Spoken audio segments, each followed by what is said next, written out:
Wakil Ketua Majelis Permusyawaratan Rakyat MPR RI, Lestari Murdijat, mengatakan momentum Hari Kartini yang jatuh pada Minggu 21 April harus menjadi pengingat untuk memperjuangkan hak-hak perempuan.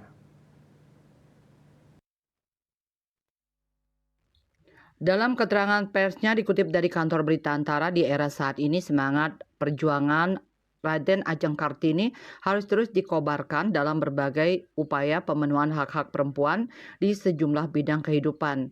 Hak-hak perempuan dalam menjalani kehidupan harus dipenuhi agar terciptanya kesetaraan di tengah masyarakat. Salah satu hak yang harus dipenuhi yakni hak untuk terjun ke dalam dunia politik. Pemenuhan hak ini dinilai Lestari sangat penting agar perempuan mempunyai panggung yang sah secara hukum untuk mengasuransikan pendapatnya. Tidak hanya itu, DPR pun kini tengah berupaya melakukan pemenuhan hak-hak perempuan, antara lain afirmasi keanggotaan 30% perempuan di parlemen hingga kepastian perlindungan pekerja rumah tangga yang mayoritas perempuan. Lestari melanjutkan upaya pelindungan pekerja rumah tangga sendiri hingga saat ini masih berjalan melalui penuntasan pembahasan RUU Perlindungan Pekerja Rumah Tangga PPRT di DPR.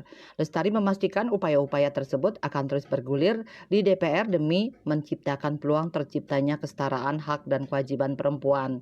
Dia juga berharap semangat itu tidak hanya terjadi di internal DPR, melainkan seluruh elemen masyarakat dalam memperjuangkan hak-hak yang harus diterima perempuan.